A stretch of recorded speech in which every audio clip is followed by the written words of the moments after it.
Well, hello. For some reason, it stuck me in a different Zoom meeting and I had to get out of it and come back in. I do apologize. Hope everybody is okay. We'll get started.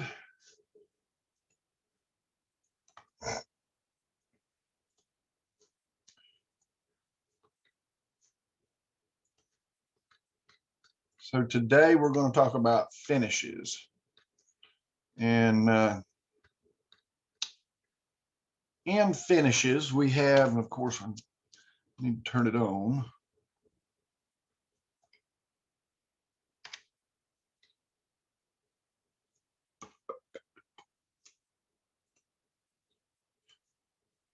Okay, so in finishes, we're going to talk about the types of finishes and basically interior and exterior finishes. We'll talk about a little bit about trim, paint, and such things as that. So let's get started and let's talk about exterior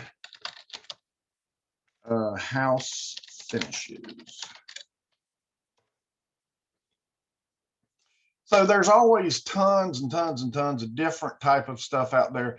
And as you look at these houses, you know, it looks nice. It's beautiful. It's, you know, some of these are, you know, they take it over the top. They've got some nice siding up top. They've got some rock, or they may have board and batten on the walls and some shakes on the sides. And we do that a lot. When you're looking at a house, you'll see a lot of times that we have like a horizontal siding on the walls, and then we'll put shakes or something in the gable ends of it to kind of throw it off, make it look a little different. And then obviously you can put all kinds of different accents on it. In this particular case, the client, she wanted some ideas for this front. At first, she wanted a window there, but then she took the window out. And so I've drawn her a couple of ideas there. So we've got a very basic timber truss there, and then we've got the more complex timber truss there. And then I also gave her the, and I just lost it, something here, there we go. And then I also did the larger truss on there to kind of give her an idea of what that would look like. So she hasn't got back with me yet, but you know, there's tons of different ideas that you can do. Vertical siding, horizontal siding, shakes, and stone. So there's just tons and tons and tons of different nice stuff there. So let's start off by looking at the shingles, or the siding, exterior house siding. And so, you know, there's different types here. You've got Dutch overlapping, clapboard and shake and bead and shingles. And, you know, in the beginning, years and years ago, all of this was made out of wood. And now we have different choices that we can use. So we have, obviously, we have the wood that we can use. And we have plastics, such as vinyls,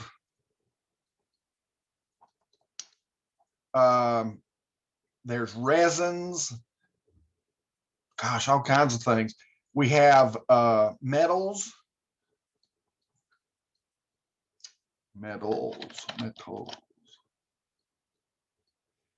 and we have and metals, we have steel and aluminum, plastics, and so what am I missing here? Wood, plastics, metals. I know there's something else. Concrete. Vinyl.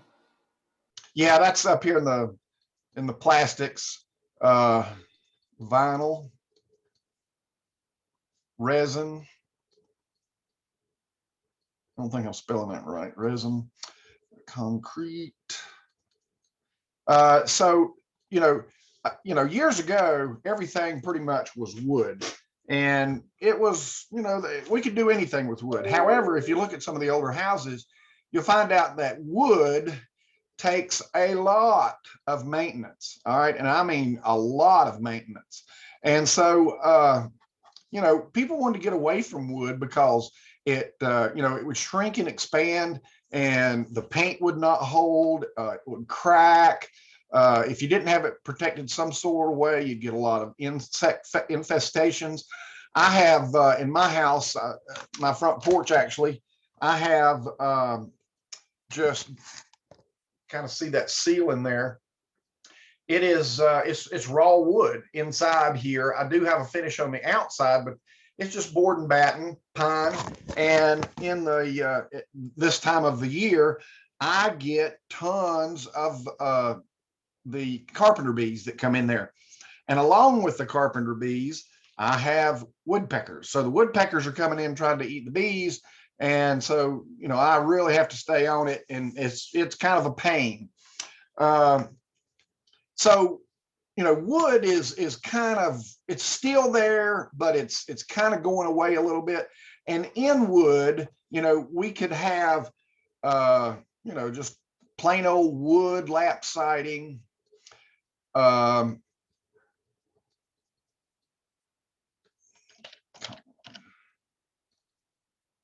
And you know, later on, then we get into the plywood stuff, which is I'm not a big fan of. But if you're building a barn or something, you may hear the term T111, and I'll talk about that as well as the wood siding. Now, the wood siding comes in just different, tons of different types of you know, of these different ones. You can, you know, beaded, Dutch lap, which I always heard it called as German lap. The vertical, you can just do plain old vertical. You can do board on board. You can do board on batten. You can do reverse board on batten.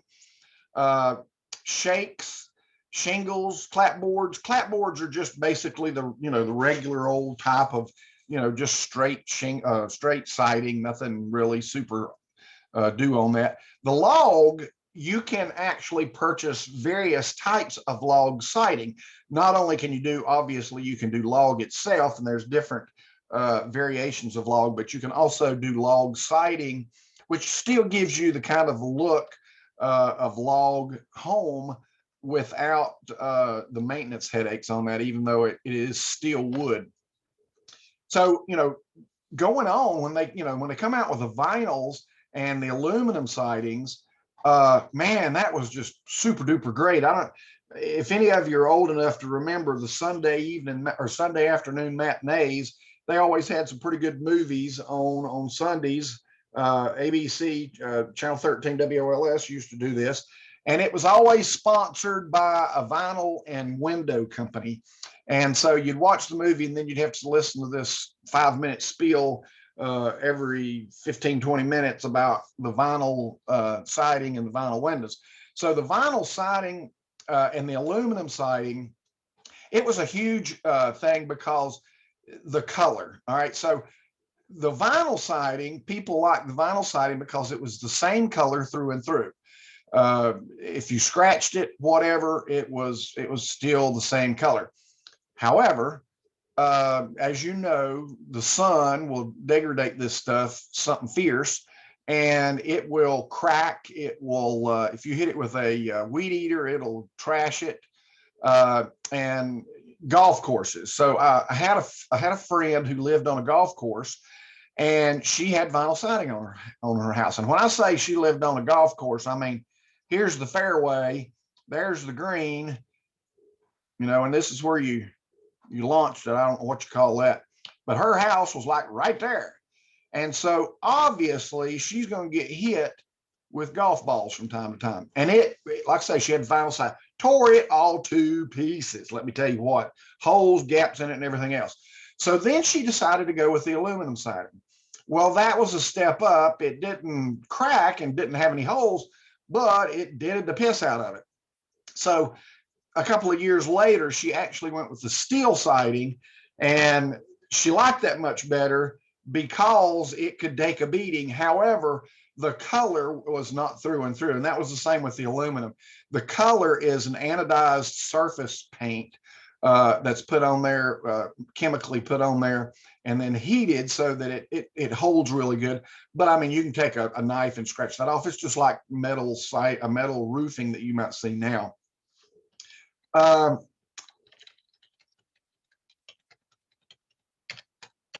Why do we have brick a lot of times around here?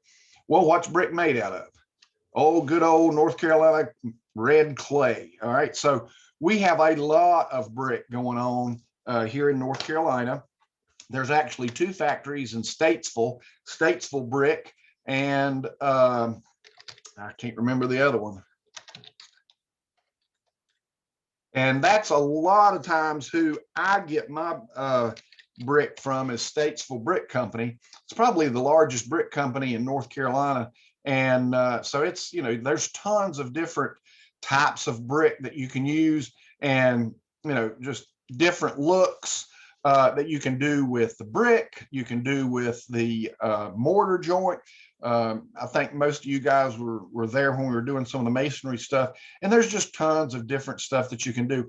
A lot of these bricks are sand, they have sand on the face of them, and different types of sand thrown onto these will give you different appearances, different colors as they're cured. So they're actually kiln fired, and so you get these here that are, you know, they're antique kind of looking, and then you get these, you know, the square edge, which is just, you know, regular old brick, and tons of different facets of colors and shapes and all sorts of things there. The smooth face modular, when they say modular, it's not the same size that you would see in a house. This is oversized modular, oversized. Well, where is the closures? Let's see what this one up here says. Oversized and queens.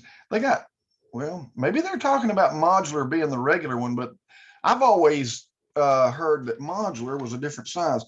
Brick sizes. Let's see what we got here. Brick sizes and charts.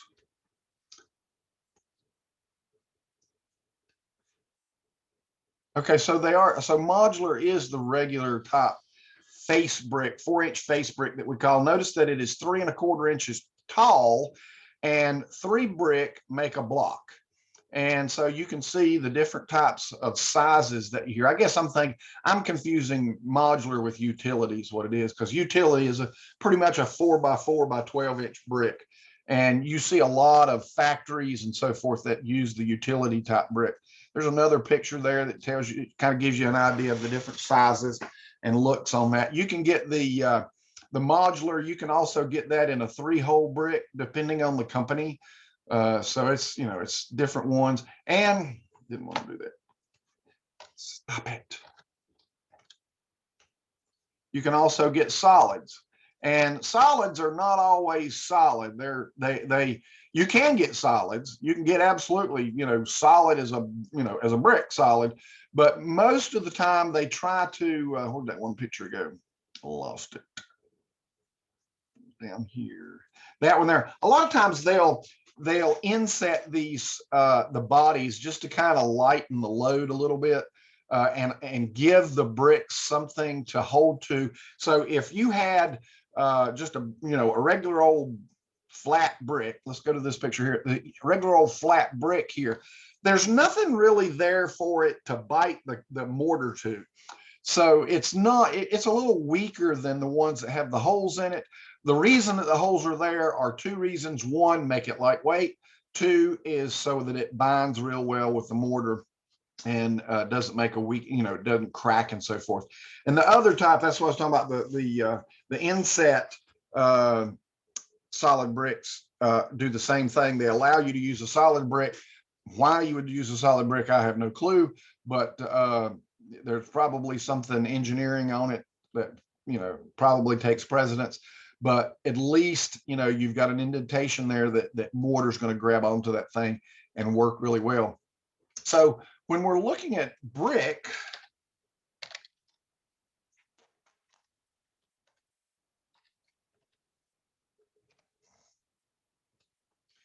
there's all kinds of nice little things that you can do with the brick. You can offset them like this. This is called corbelling. You can do roll-lock courses, which is what you're seeing here. You can do arches. You can do white brick. That's a real common thing up in New England, was white brick. You can mix rock with brick and do all sorts of nice accent stuff with that as well. And here again, you've got a soldier course up here, and then the running bond of brick. That's what we talked about at the first of the semester. And then they've used stone as an accent. More stone accents, different types of stone that's been added to the brick, and you get different looks out of it. Insurance companies really like brick because it's a hard exterior protection that it'll resist forest fires fairly good. However, even though you see that this roof here is shingle roof, those shingles are going to grab embers as a wildfire may come through, and it's going to burn everything, and brick's the only thing going to be standing. So when you do houses that are in fire prone areas, and we have a lot of those here in Western North Carolina, you really need to think about some of these things. This would be an okay design, providing that we had a metal roof on that thing so that there's no place for embers to grab a hold of and burn on that. So in the concrete, we also have CMU, and the CMU is, we messed with CMU. You've seen what that is, but let's look at some nice CMU, exterior CMU on house. Some of these can really look pretty good. I mean, yeah, you get that ugly look on there, but then there's other types of block that you can use. Is that the one? Yes. You see this type of block here, that's that broken face, split face. So they mold two blocks together, and then they've got this little thing that comes down and breaks those two apart, and this is the look. So this particular brick or block right there, this one here has a negative somewhere on the wall as well, because whatever this is, there's another block that looks exactly like that one, and it marries up to it because it was split in half. But they have screen block that can be used, and you don't have to just look at the block. I mean, you can put a stucco finish on it, and let's see, exterior.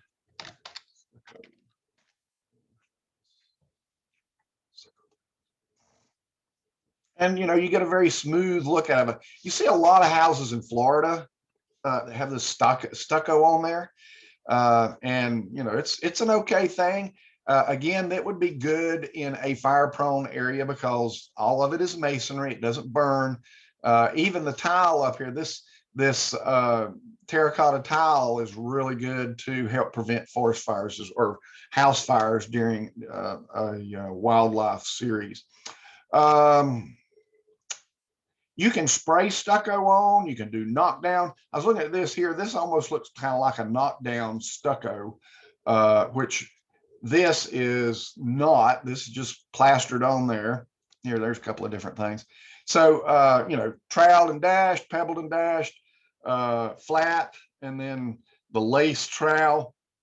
This is what I consider knockdown. Where you started with something like this, and then you may have knocked it down here, and then they knocked it down again. So you get kind of a semi-flush surface out of it. Some of this stucco, even though we talk about stucco as being a masonry product, a lot of the stucco that you might see like at Walmarts and shopping centers and stuff like that, it's not real masonry. It is a latex, a sanded latex material that goes on top of basically just extruded polystyrene. They build these little nice. Let me see if I can find some kind of shopping center. Spell it right and you'll get it. That's not going to show. Yeah, right here we go.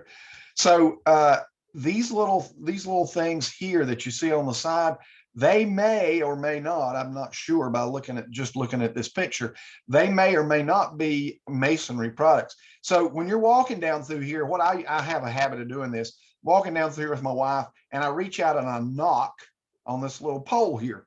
So inside this pole, there's a steel column. And wrapped around the steel column, there's extruded polystyrene. And on top of the extruded polystyrene, and it doesn't have to be extruded polystyrene, it could be just the expanded too. And then on top of it, they put this synthetic latex stucco on top of it. And when you knock on it, you can tell. I mean, if it's masonry, by God, it's going to be solid. It's going to be like, knocking on a brick wall. But if it is the latex on top of insulation type stuff, it's going to sound very hollow. And I don't know why that is, why they use it. Maybe it's cheaper to build. Maybe it's easier to build. I could not tell you. I don't work in commercial very much, but there's obviously tons of different ideas on there. So let's take this concrete even a little bit further. And we get cement. Actually, no, I'm sorry, it's not cement. It is fiber cement board. Now, what the heck is that? Now, I know you've probably heard of Hardie board. All right, so Hardie board is a fiber cement board. Let's go over to Hardie site. Hardie, spell it right. Hardie. What is it? James Hardie, I believe it is. James Hardie. Close. There we go. I want to go to the James Hardie site.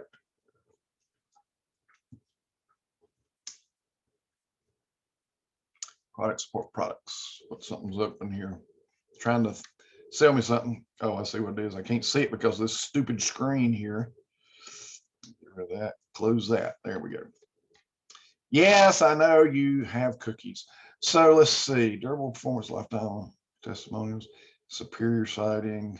Let's just hit the superior siding and see what. That's not what I want. Colors and brochure just going to take me right back to the same thing. Loading. Here we go. So you have your horizontal siding, and it is a fiber cement board. You have your tiles. This is a tile, not necessarily a shingle, but a tile. They are also made of concrete. You can get a ton of these different products, in this Hardie board, which this is just a flat Hardie panel that goes in there between this. And these are also Hardie trim. So the whole thing that you're seeing there can be made out of this fiber cement board. It gives you some more ideas there. You can also get it as you can get it in a board and batten and a reverse board and batten, which is really nice. I guess I need to explain the board and batten and the reverse board and batten right quick. Let me go ahead and just kill this. Okay, so when we're talking about board and batten, so this, let's go back. Brittany lost her internet connection. This is recorded. Okay, so let's look down on it. So we have a wall here, and like I say, in the old days, we would cut the trees down and turn these things into wood and try to build a house as quick as possible. So the wood might be green, meaning that it's going to shrink a little bit. So when we put these boards up, and they would be run vertical. Okay, so this is the elevation.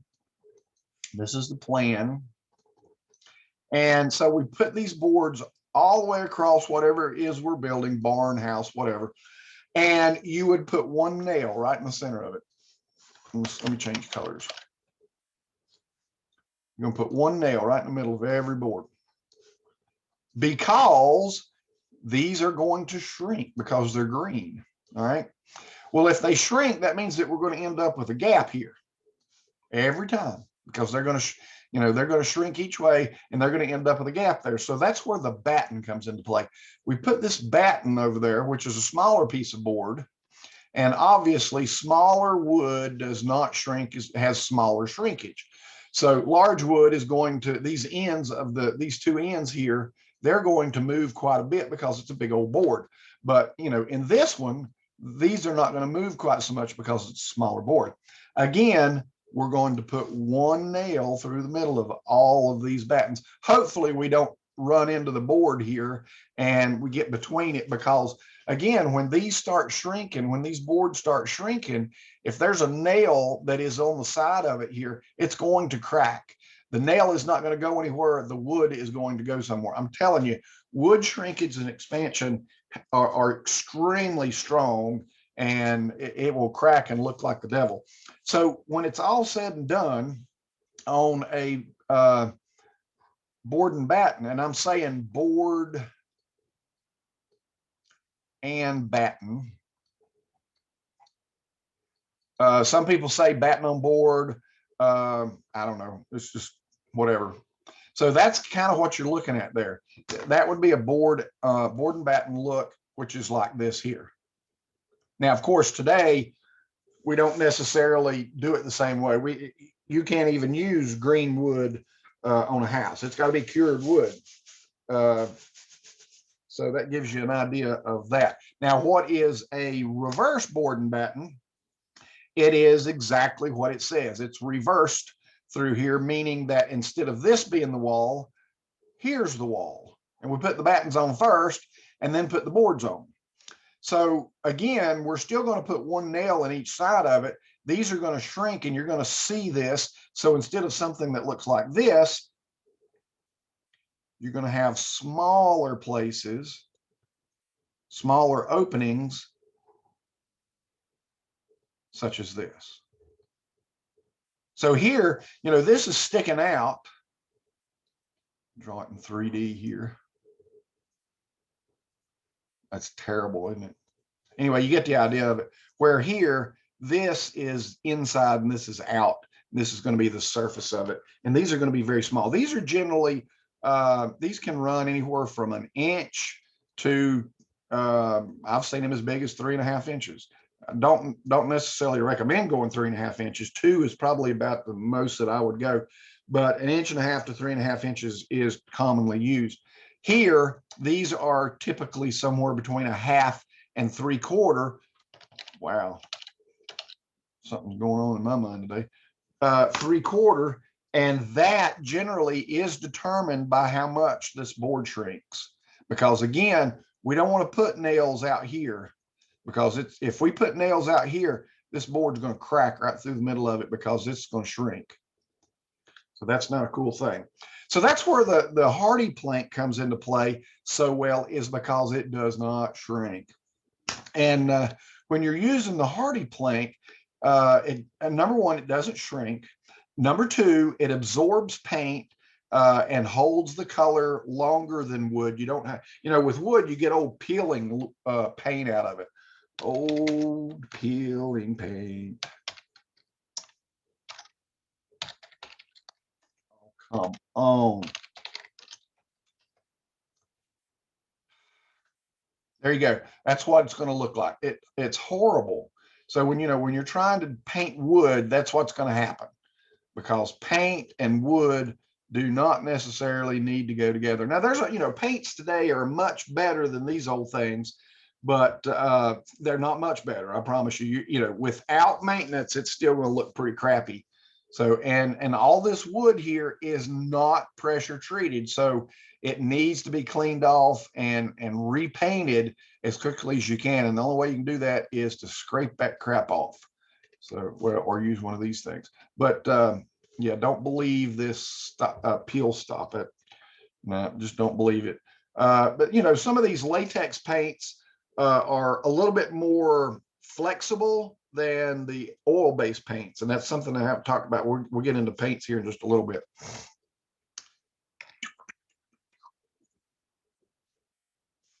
Back to my here.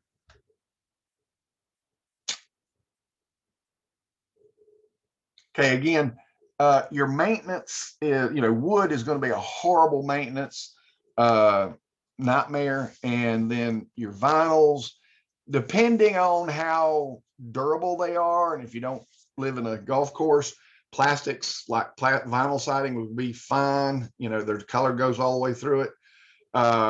It does get brittle over time. Aluminums and steels, aluminum's going to dent, steel is going to stay fairly strong, but they do scratch. The paint will fade, and you will have some peeling on that sometimes as well. And then, of course, the hardy board, the concrete board, holds it up, and it's going to have a lot less maintenance on it. Weatherization, weatherization and finishes kind of goes back to what we were talking about in these, whether we use like a hardy board or if we're using wood or something like that on there.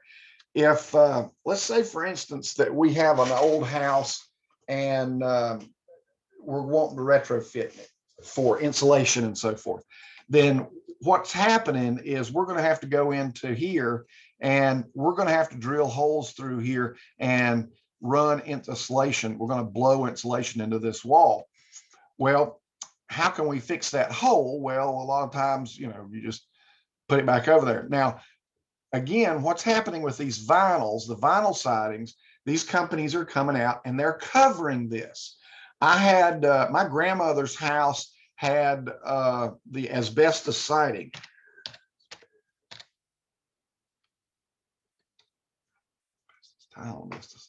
Asbestos tile, siding. Asbestos siding. That's it right there, by God. That was what my grandmother, that's what her house had on it. And this is asbestos.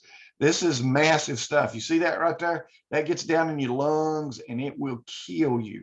It is a very high carcinogenic, meaning that it will cause cancer, and it's very brittle. All right, so it will trash very easily. So instead of, if I had to take this siding down, I just couldn't take it to the landfill. There's special things that have to be done to this, and I couldn't actually take it down. I have to be a certified person to take it down. So what do? You cover it up. So you take and you retrofit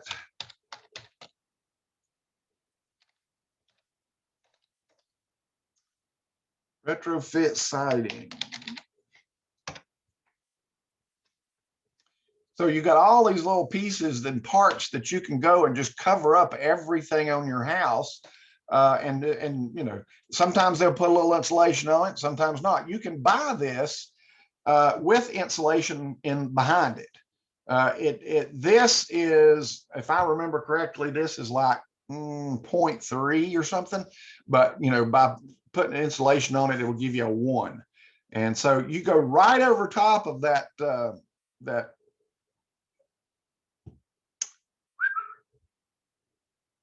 asbestos siding, and then that way you're legal. You don't have to mess with it. You ain't done nothing but covered it up.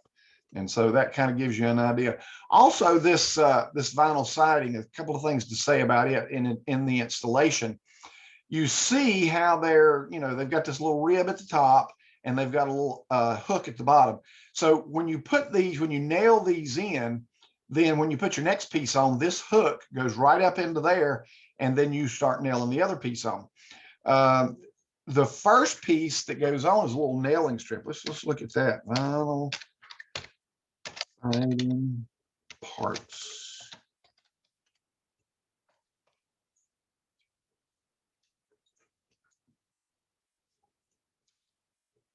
Not a good picture. Better picture. Let's see if this is very big. Yeah, there we go. Okay, so all this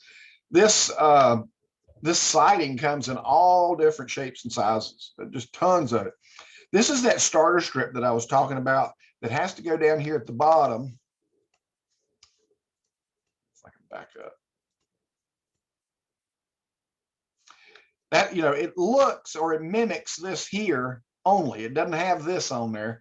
So, you know, when you're looking at that, that's all you see is that little starter strip. And then of course your siding can just latch onto that thing, and then you start putting nails in. Notice that all of these parts have these weird elongated holes in there. Well, what's that for? Well, number one, you try to want to hit the studs or the furring strips, or, you know, some houses may have siding on it. We're just going to slap this right on top of it. And we try to find the studs if it doesn't have plywood on it. A lot of houses in the old days didn't always have plywood on it. It may have been built before the making of plywood. So you have to, sometimes you may have to add furring strips to it, or you try to aim for the studs. So this elongated thing here is for being able to, you know, you can nail it here or here, depending on where that stud is. However, when we're nailing those things in, because vinyl expands and contracts so much with temperature, these little strips, these little dots, you can't put the oh my God nail on it. What does that mean? That means when I go to nail this,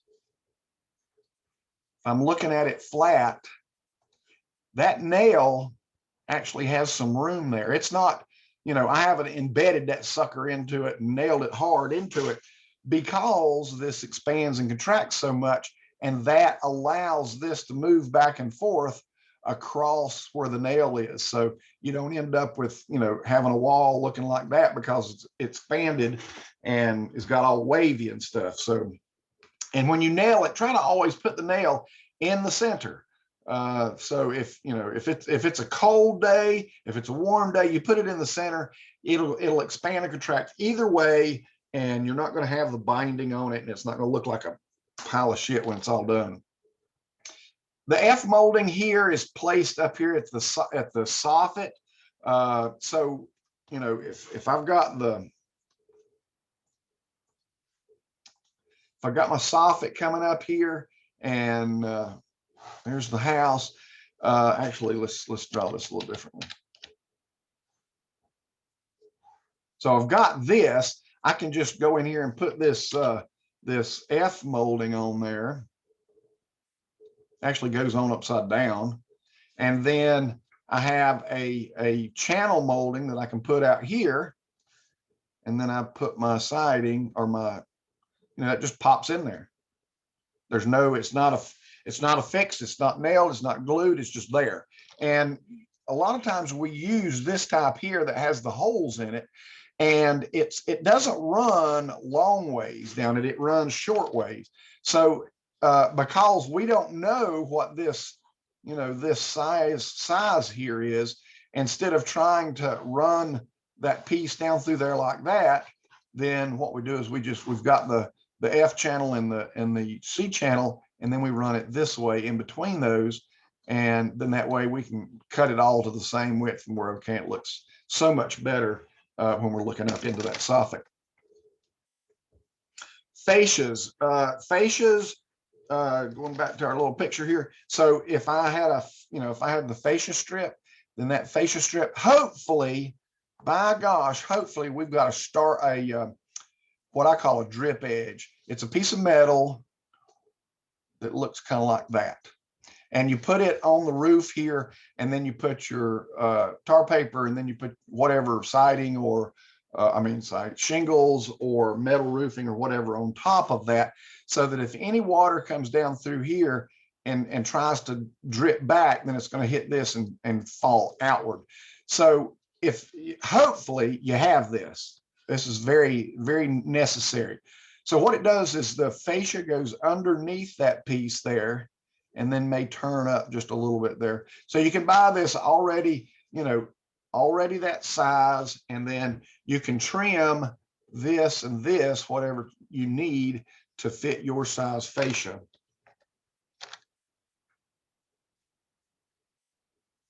The J channels, corner channels, outside channels. So again, when we get into a corner, then we want to put that in there. If I'm looking down on the house and I've got this corner coming in, then I'm going to, let me get a mental picture of this, then I can put this on there, and I'm doing a terrible job of it. Let's try to start this way. There we go. So again, when I put my siding on there, it's just going to come into this channel, which is already there, and just butt up to it, and you're not going to see it. A lot of these other parts, the J channel is the same way. So let's say if we have a window here on this wall, we come in and, you know, maybe we've got some, let's say that we've got a piece of trim up here. And then we're going to put this channel, this J channel in there, which is something like that. And then the same thing, we're going to tuck our siding right up underneath that, and it's going to give us a nice clean look rather than seeing all the edges of the vinyl siding on there.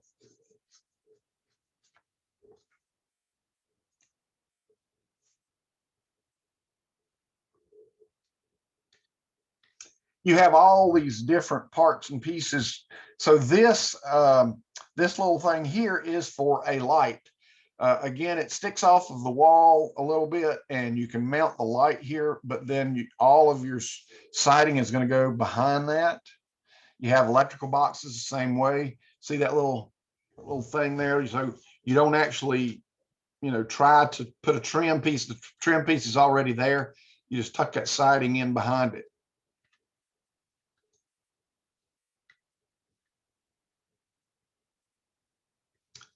I hear thunder. Is it raining up there in Nashville, any?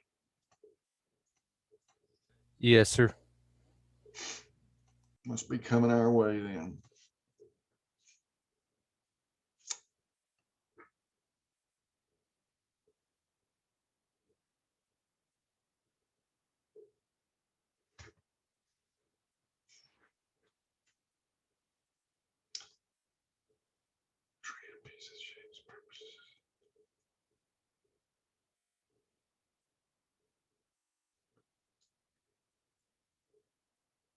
Okay, let's talk about interior trim a little bit now. Interior.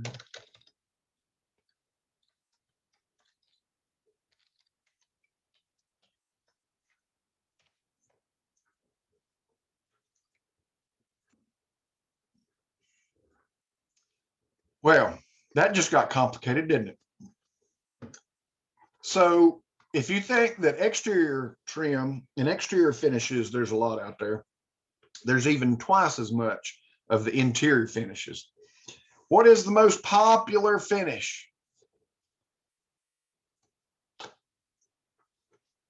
It used to be plaster, now it's gypboard.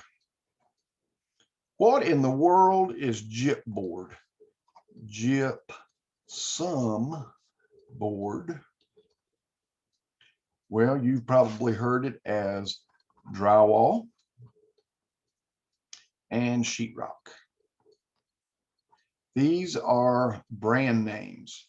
Sheetrock and drywall are brand names of gypboard. Let's look at gypsum board. Actually not. Let's take some history here.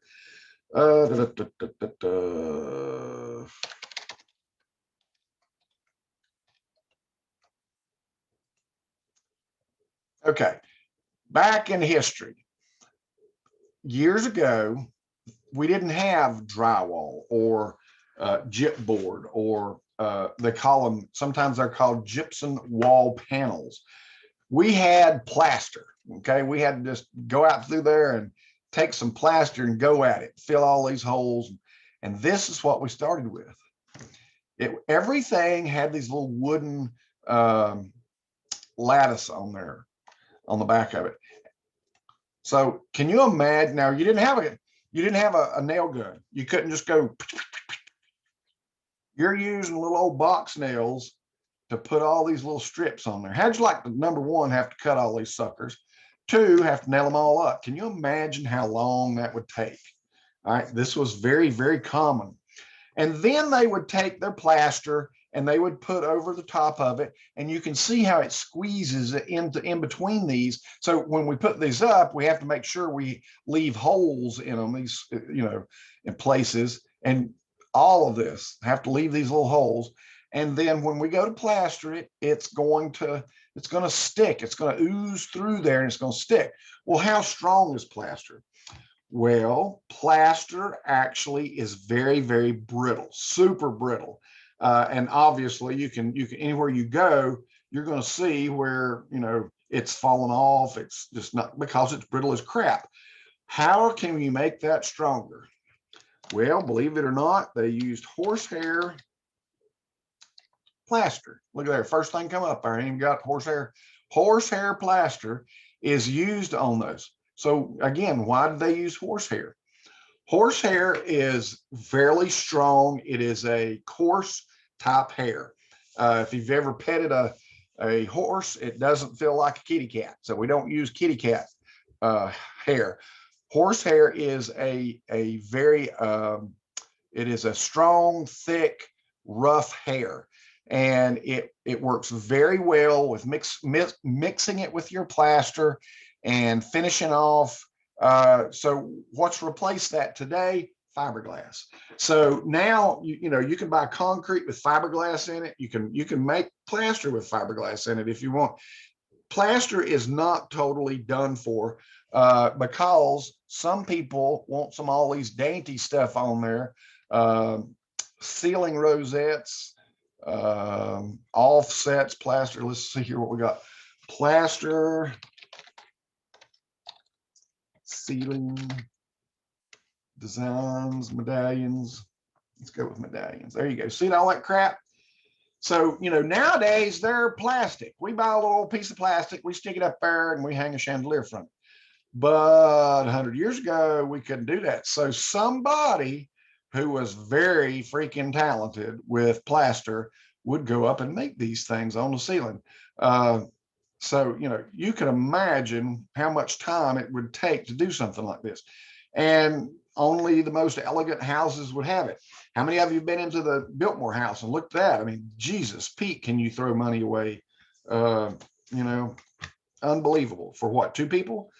So it's just, you know, the Biltmore house has just always just fascinated me, because of just all of this cool stuff. And you can see how they're getting, you know, fellas getting started there just by putting a whole bunch of mortar around it, with something to, you know, a compass to make it flat and get it flat all the way across. And then he's going to start putting all this crap on there and doing a whole bunch more. I mean, it's pretty serious. Well, these people here are going the way of the dodo bird. They are disappearing like crazy. Here in Morganton, we have a lot of old buildings. And when I say old buildings, they were built in the 1800s. Broughton Hospital, the North Carolina School for the Deaf, and the walls are 100% plaster. It is Broughton Hospital. Let me just show you this. Broughton Hospital. Broughton Hospital is an enormous, enormous building. These walls are 3 feet thick. And so it's, you know, there's what it, well, there we go. This is all Broughton Hospital. I mean, it's enormous. And you have the center building.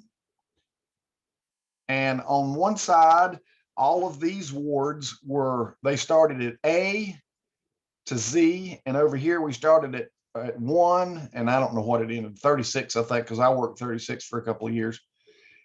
This was built in 1890, 1880, something. I can't remember when it was. And if you ever are in Morganton, go in this door right here and look at the front waiting room. Let's see here. Broughton Hospital entrance.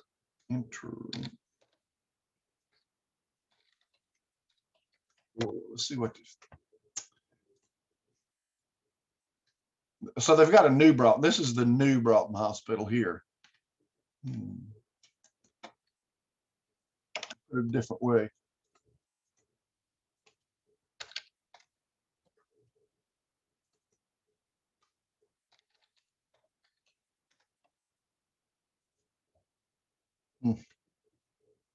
Not going to show it to me. Anyway, if you go in this building here, go in this door here, there are two circular staircases that go to either side of this, and the floor is terracotta tile, little bitty things of the North Carolina seal. So if you know what the North Carolina seal looks like, North Carolina State seal, that's what it looks like. And they have done this in terracotta tile on that floor. Unfreaking believable. Takes a lot of skill to do something like that. So if you get a chance, just stop in there, a little history there. What about North Carolina School for the Deaf?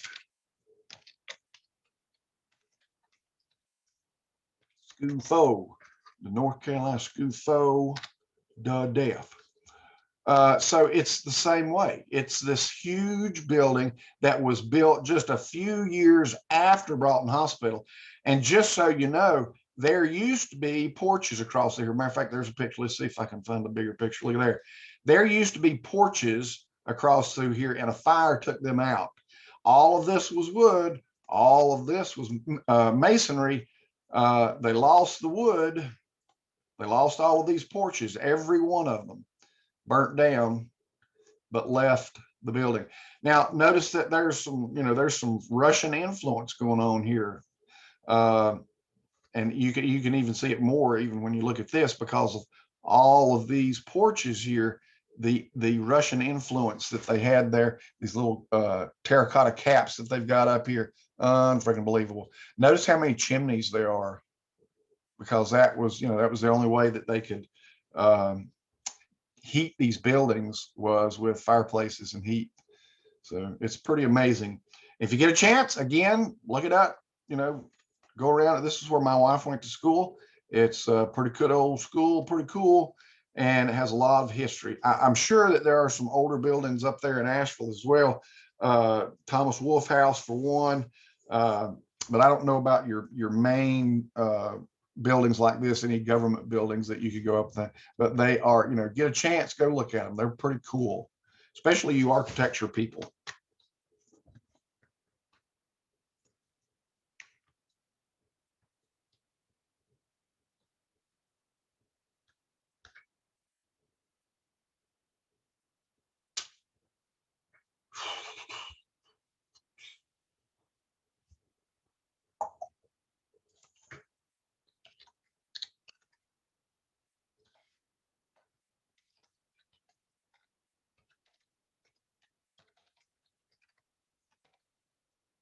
I don't know why I always call it plywood paneling.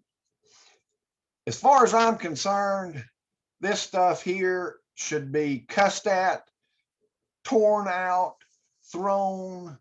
Oh my God, I just hate it because I've had to put it up so much. To me, this is the crappiest type of siding that you could ever put on. And my house right here used to have this through almost every room of the house. Now, real siding, or real paneling rather, is it's individual sticks. It is not a big old sheet like this. And these are very thin. These are probably about a quarter of an inch. Look there, it says an eighth of an inch. So an eighth of an inch. Can you imagine? Let's go over here and let's go into our house again. And we're looking down on, got our wall here, we got our stud wall, and we've got our studs in here. And this is the funniest thing I've seen so many times. So we've got studs in here, and I don't do drywall. I can't do it worth a hell of beans. I ain't gonna hire nobody, so I'm just gonna put paneling up. So what they do is they put this really thin eighth of an inch paneling up here, and you see how straight it is, right? It's going to look like that. It's going to look horrific because they don't put anything behind it. Well, believe it or not, they make something called 3/8 inch gypsum board that does not have to be finished, that can go behind this as a stiffener. Then you put that paneling on top of that. You can glue it on. You don't have to use nails, and it makes a really nice look. Now, thinking about the paneling,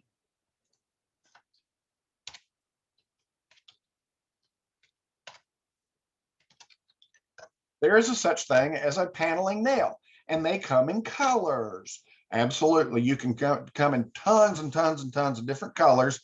It's not paneling is not something that you want to put up with a nail gun. Look at that. That's so that they don't work their way out. Well, how are they going to work their way out? Wood expands and contracts. When you walk across the living room floor, you're going to have some vibration in there. And if they are not, if they don't have the ring shank on it, these actually can work their way out. I love going and seeing people who have built decks with nails. Who in the world is ever going to build a deck with nails?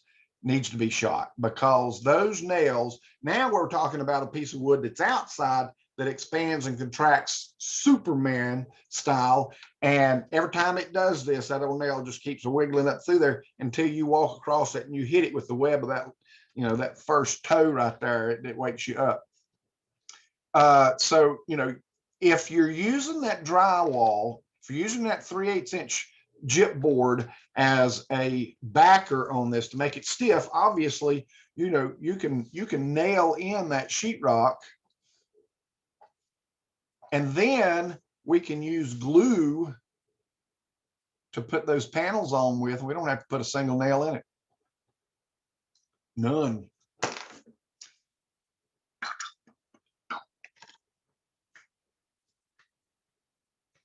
When you're looking at, let's see, let me go back over here.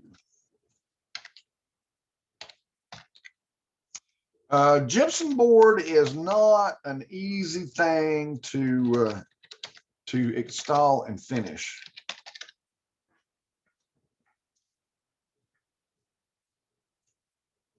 I don't know if you can tell or not right there, but that corner is tapered. Let's see if I can find a better picture.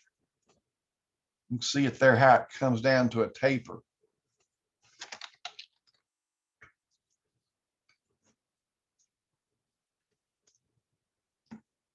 Okay, you have a square edge.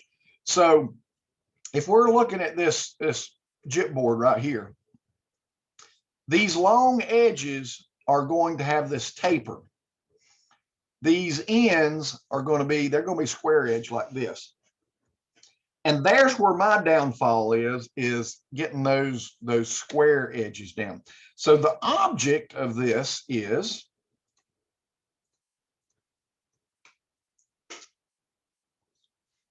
when you got your wall up here, and you want those edges to fall on a stud. Let's say you use the tapered edge type. I'm going to exaggerate this taper a little bit. So I have a place here in which I can put mud, and I can put tape. I can put a piece of tape across through here. I can put some more mud on here, and I get a very nice, smooth finish all the way across through here. It's really, really nice.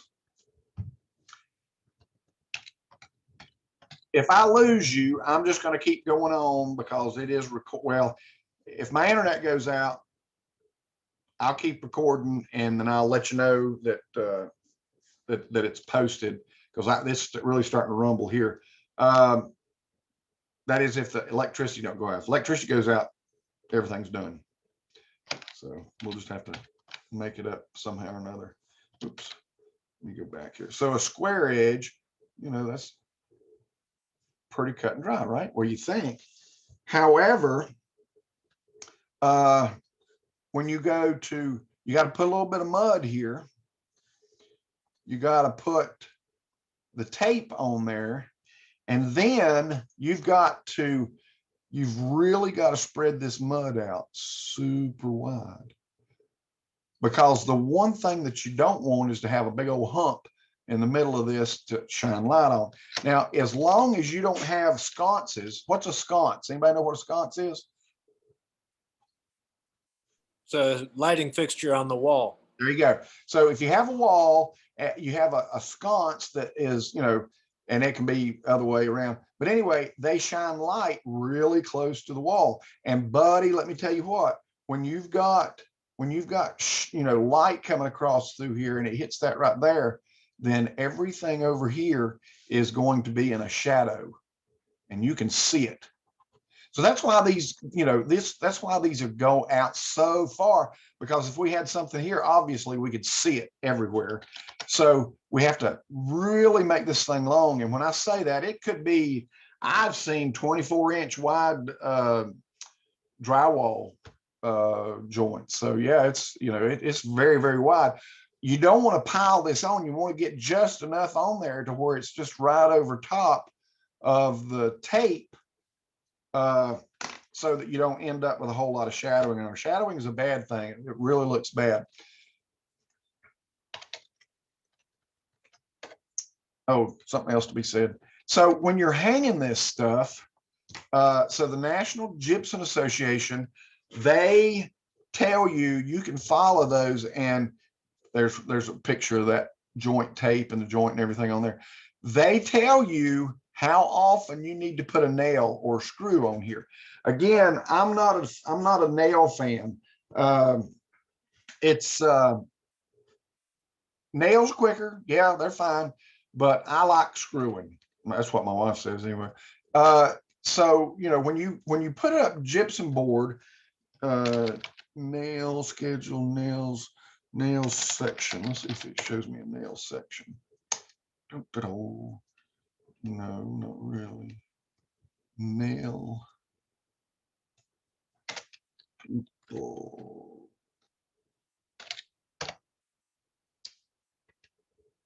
Okay. So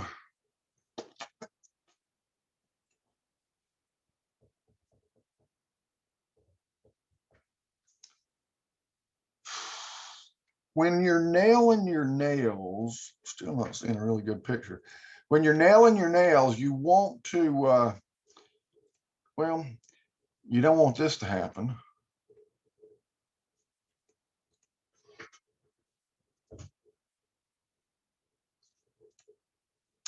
You can see how the screw there is.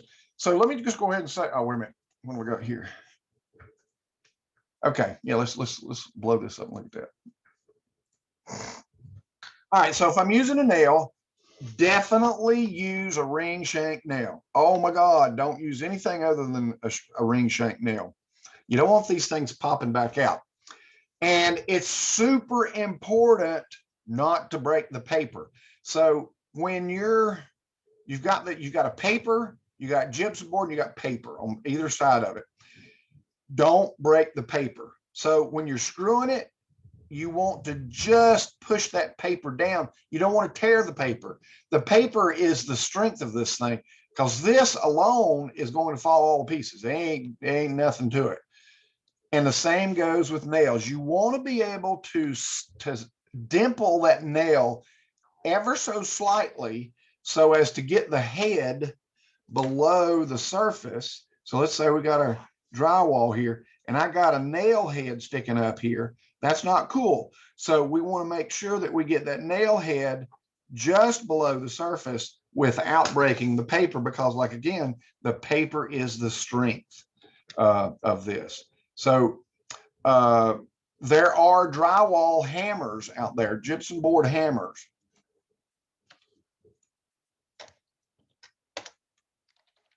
And they have, a lot of times they have bigger faces on them. So there gives you an idea of a drywall hammer. You notice how much this is a little bit bigger than a regular hammer. Some have, there we go. Notice it has a flat place on the top of it. Well, that's so you can get really close to the ceiling.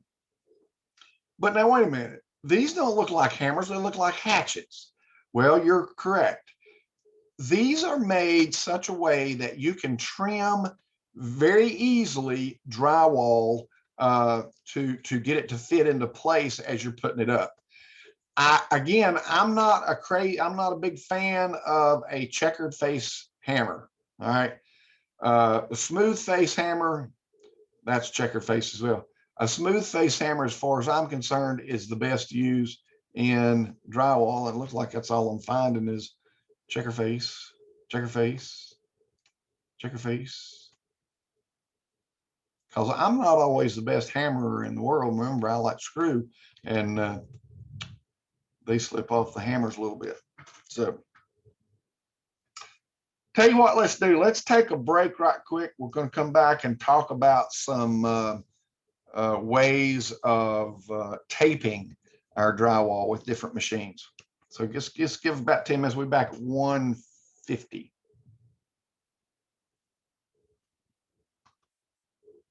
My cousin came to pick up the cabinets that I built. I want to show you his little house while I'm thinking about it, because he's used a couple of nice different things there. Sharing, let's see. So let me go back up here. These, come on. There's the cabinets. There's the drawers that I built for him, and I'm working on the wall cabinets as we speak. And so his little house, let's see if I can find it. Yep, here it is. Well, maybe not. There we go. So he took a house that had been through a fire, obviously, and he has turned it into quite a little. So this is what the house looked like originally, and this house here actually helped start my career. I was 15 years old when this house was built, and I helped my uncle build it. So let's pull on down here to today. He has done a lot of really cool things to this. Notice that he's got the wood siding on here, and he's got metal roofing on here, but then look at the siding. He's actually done a wainscot of siding on the outside of the house. I thought there was another picture. Yeah, there it is. So this runs the entire length of the wraparound porch, which he's done a really nice job on. And then the existing bedroom was an add-on, so it has step down. So he used some paneling or flooring rather, and did a really nice slope down to the bedroom. He's going to leave the block or the brick here exposed, and he's got a nice barn door in there that he's hung as well. And so here's the cabinets. I built these cabinets, and Bill has painted them. And then matter of fact, he's over at my shed right now picking up the drawers, and little gas fired fireplace there, really nice for his dad. His dad's 88 years old, and we're trying to get him moved up here from Ashboro. And so this front room, the little sunroom here, is we've added a bunch of windows in here, and then put his trim on. So you're looking at gypboard and the flooring. Let me see if I can find a picture of the flooring. Yeah, there we go. This flooring is a laminate flooring.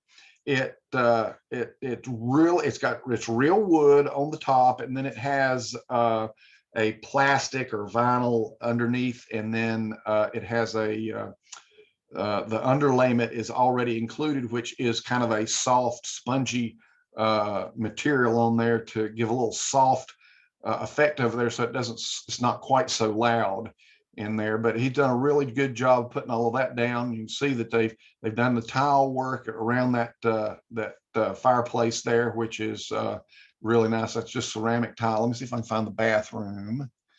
You can see that this is the front of the building, the front of the house. This is the original part here, and so we've added this front piece on, and you can kind of get an idea of how he's kind of mixed the metal. Again, he's going to put stucco on all of this brick out here. Well, I'm not seeing the bathroom. There's some good pictures of that that metal, blue metal wainscoting on there, and then just plain wood. So he's just gonna, this is not gonna be painted or anything. This is gonna be just, he'll have a coating of polyurethane or something to go on there, and leave it the wood color. Well, he didn't put any. This is what the river looked like last night, which is there. So this is my dad's home place. You may have seen some of the other videos that I've done. And so this is the kitchen where I showed you the cabinets are. And this is the drywall. So the drywall has been taped all the way around, and the panels, they go on, you know, long ways this way. And then so you've got a tapered joint here, and then this would be a butt joint. And then you can see where they've put the nails on here, and then mudded over top of those. You don't put any tape over the nails, just mud. So that's a very important to get the nails to stay in there using a ring shank nail, and so that they don't pop back out for sure.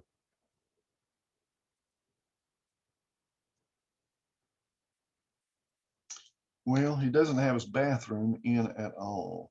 One of the biggest things that I told him, I encouraged him to do, was when he was doing the stairway, to put extra blocking in for handrails. Again, his dad is 88 years old, and all of those railings is super important when he's going up and down those steps. I can't believe he ain't got that bathroom.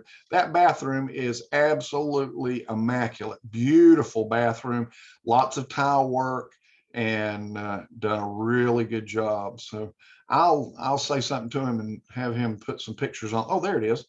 So there we go. There's the shower with the tile work, and that kind of falls under the masonry. Actually, it is masonry that falls under the concrete forms of finish work. Little seat down here on the, you're looking at into the bathroom, into the shower here. So it's an open shower, but he's going to put a glass door here. And that's all the bathroom he's got. This is where the washer and dryer goes. And he's got an access panel in here so that he can get back here and plug this thing in.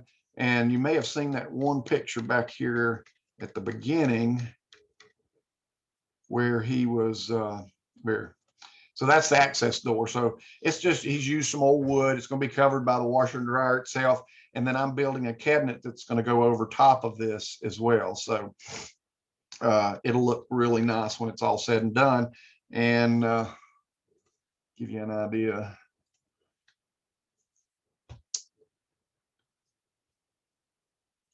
This is my drawings for the kitchen cabinets, and it just, you know, I had to go in here and I had to measure everything. So I'm gonna be doing these in 3 sections. The wall cabinets I'm gonna be doing 3 sections. So this one is already made, actually 4 sections because I forgot about this one's already made.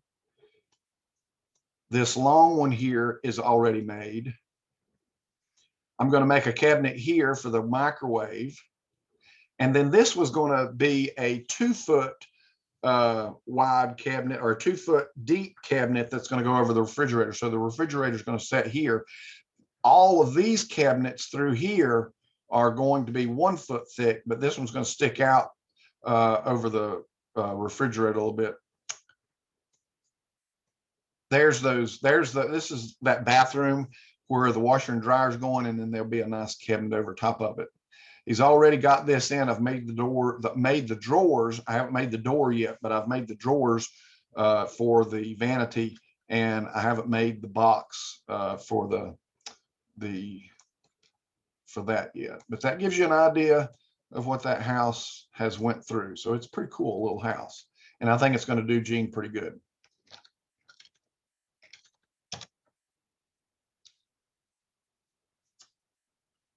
Okay, so we talked about, you know, not putting this drywall in all the way. So let's look at what kind of tools, gypsum board finishing tool, Todd's tools. some of these are pretty cool. When you're looking at these tools, this is called a banjo. So you basically take this side piece off and fill it full of mud, and then the tape goes in here.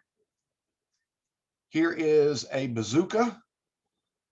So it's another taping method that you can get up really high to do, and it's a lot of complicated crap going on here, and it's not really the easiest thing for you to do. Flat boxes, here's one that's going to be a flat box, and you can see how they load it up. And so once it's loaded, you set the depth of it,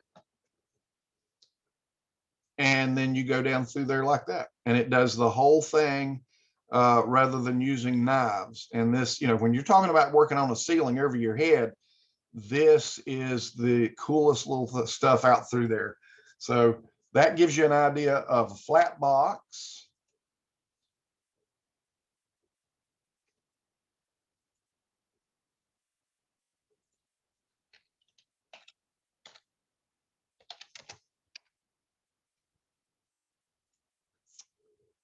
And here's a bazooka.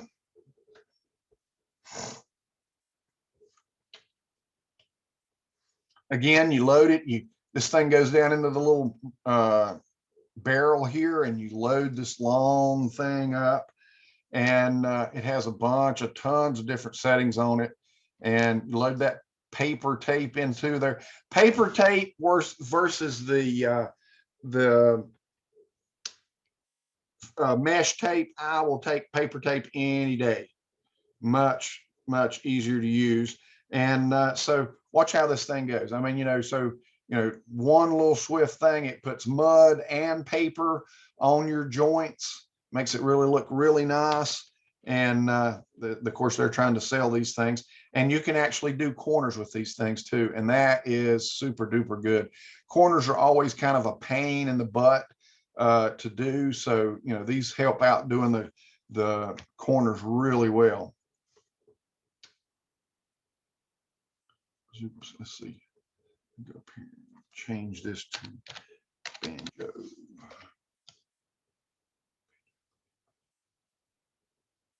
Trying to show you just a real quick and dirty video here of a banjo.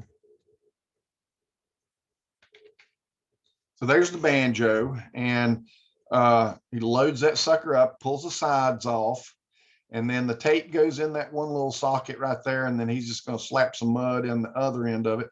Notice that this little tooth thing over here is going to be able to tear the paper off, and so it works just like the bazooka. It's kind of like just a short-handed bazooka. So it's really nice. You don't have to get back in the bucket every 5 minutes to get you some mud. This does require a knife to go on top of it, but it is super nice to use when you're doing your initial tape, because you don't have to put mud on it, then tape, then mud. Basically, it just use that right up in there. Corner's a little bit more difficult. It doesn't fold it right up in the corner like the bazooka did. So you're going to have a little bit more work with the knives on doing your finishing on that. But that kind of gives you an idea how that works. And so these tools are pretty cool. You can rent them. You don't have to buy them. I don't know that you can rent a bazooka. Those are pretty freaking complicated. And most of the time, if you're going to do this type of work, you're going to, end up getting a bazooka. So that kind of gives you that idea. So let me look at gypsum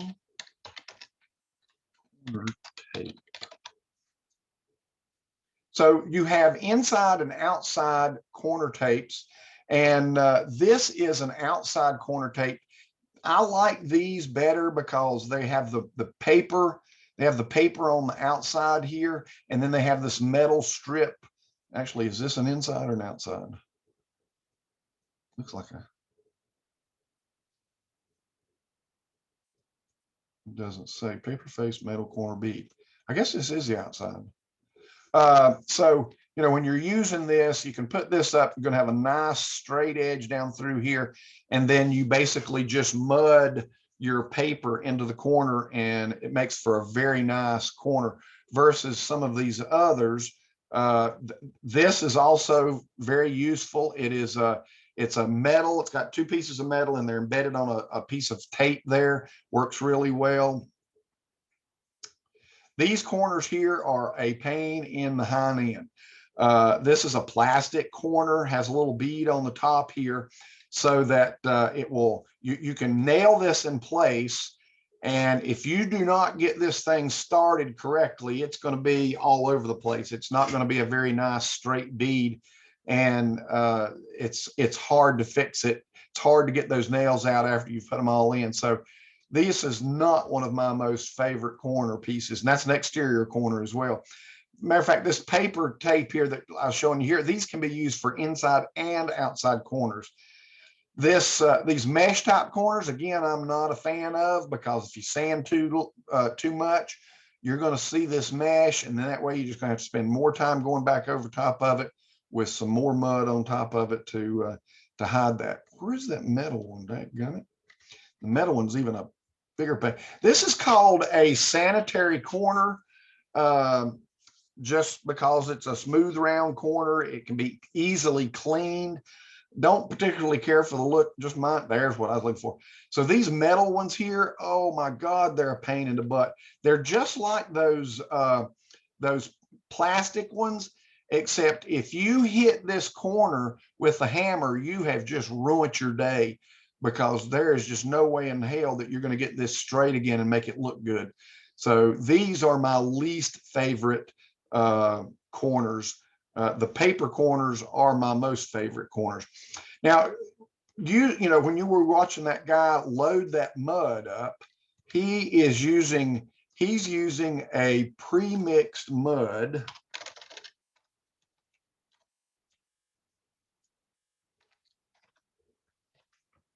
He's using a pre-mixed mud that's, you know, comes out of a bucket like this. This is a drying mud. In other words, it's mixed with water. You can add more water to make it thinner, and it doesn't set up, it dries. And so if you're trying to do a big house or a small house for that matter, if you're trying to do a small house in a limited amount of time, this is going to take you forever. Generally, you got to put a coat on and wait a day. Put another coat on, wait a day. Put another coat on, wait a day. What I like is this quick set mortar. It is a chemical reaction. You mix it with water, and like this one here says 45, this one over here says 20. That is how long you have to work it. Once you got it wet, once you got it mixed up, you got 45 minutes to mess with it. You got 20 minutes to mess with it until it is hard as a rock. I'm not good enough to do the 20. I'll be honest with you, but I am good enough to do the 45, and they do make this in a 90-minute set too. So if you decide to do some drywall on your own and you're new to it, you're not experienced in it, I would start out with a 90-minute mix and work your way up to 20-minute, you know, where, I mean, you know, if you get there, fine. Other tools that you're going to see are these mixers. So these help you mix up that type of mud. Even if you use the pre-mix stuff, you're still going to need to mix this up. Don't just open it up and start using it, because it needs to be mixed. I promise you, it's going to be lumpy if not. So that kind of gives you an idea. These are trowel pans. This is what I'm usually accustomed to. And then this is what is called a hawk. I like these because I can set them down. You can't exactly set a hawk down too easily. Usually I have like a big tumbler or cup or something that I can set those down, but you know, still they're not as good as the tray. I can set the tray down anywhere and be okay with it. So you have drywall, you have gypsum board knives, a knife, and they wonder why I can't spell. You have different sizes of drywall knives, where you generally start out with like a 6-inch, And then you can go to, they have 12s, they have 8s, 10s, 12s, and then these big mothers here. I'm just, no, that's too big. Not for me anyway. Other people can use it, I can't. So that kind of gives you an idea of that. Doing drywall work is not something that you're going to learn overnight. It takes a lot of practice. If not, you're going to be doing a lot of sanding. So when you're doing these, you can, you can sand these things down. And nowadays they have all sorts of sanders out there that connect to a vacuum, that you don't have to worry about all that dust. Okay, I mean, this is new stuff. I never had this when I was in business. When I walked away, I look kind of like that man right there, white all over. And of course, I was one of those people that didn't wear a mask, so I ended up with white boogers and everything else coming out my nose. But if you didn't have something like this, you ended up doing it like this with just a hand sander. Nowadays they've got these round sanders, which are really great. The one that I had was this pole sander that did not have a vacuum on it, and it's an elongated piece, uses a half a piece of sandpaper on it. And what would happen is you're going across through there and that thing would just double up with you like that. It pissed me off. There's another picture of it here. So that's exactly what I had right there. And so it's got a little ball on there that will rotate a little bit, and it would lay over. These new round sanders here, God, I wish they had those when I was growing up. I wish they had the motorized sanders with the vacuum and everything when I was doing business. So, these are super great here because they don't tend to capsize like those others do. And you can buy the old plastic simple crap through here. Those are kind of crappy.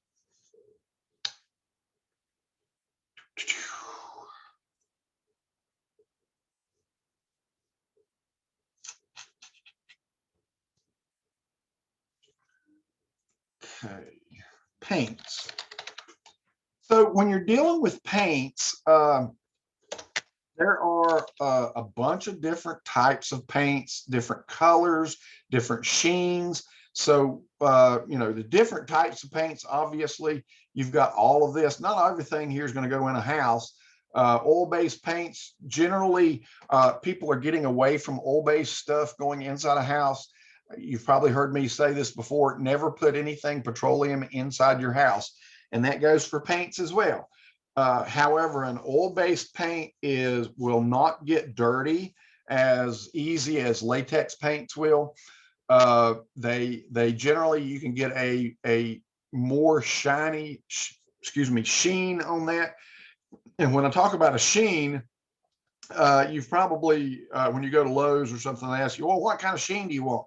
So these are sheens here. So eggshell, flat, matte, high gloss, satin, semi-gloss. These are not necessarily in the order that, from dull to shiny. So flat, dull, eggshell, satin, semi-gloss, high gloss. So that goes from flat, from dull to glossy. And so when you're doing your walls, when you're painting your walls,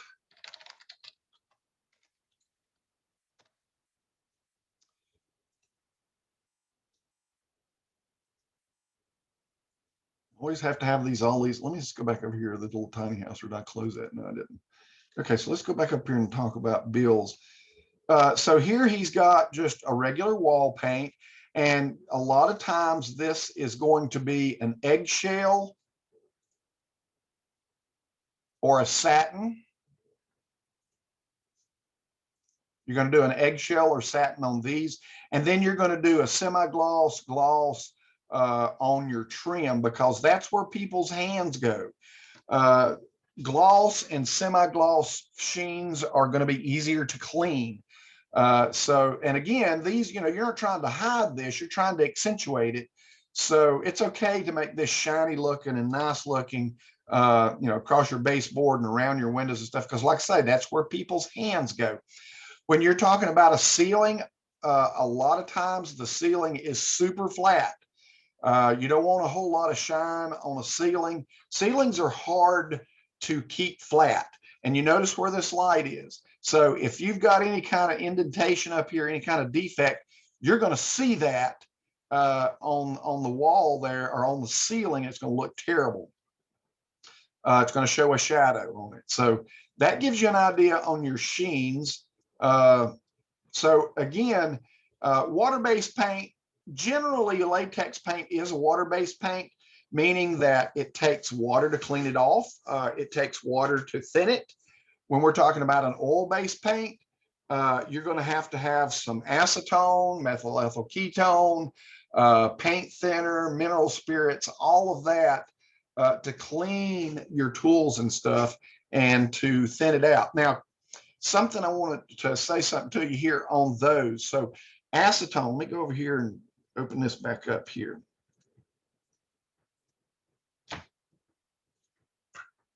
On my pen. So mineral spirits.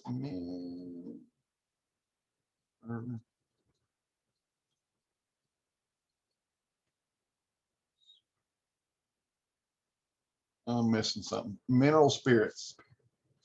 Let's see, paint thinner.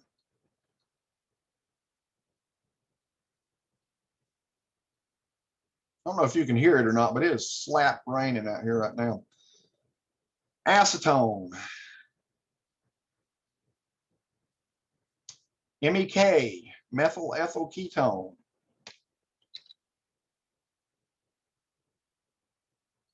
Super strong stuff here. These are really super strong stuff here.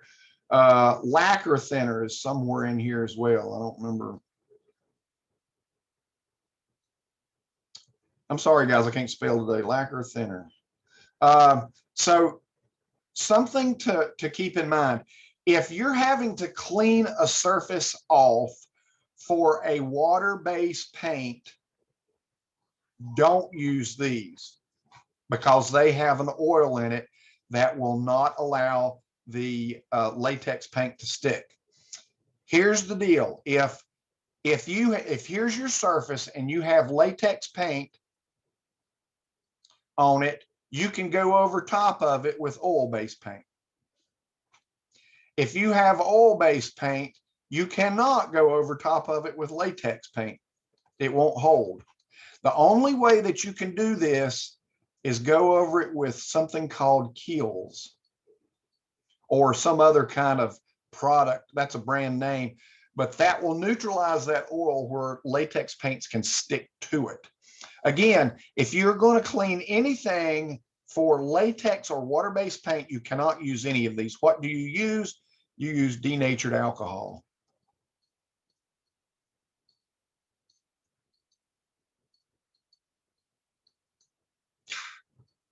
Denatured alcohol, can't spell alcohol.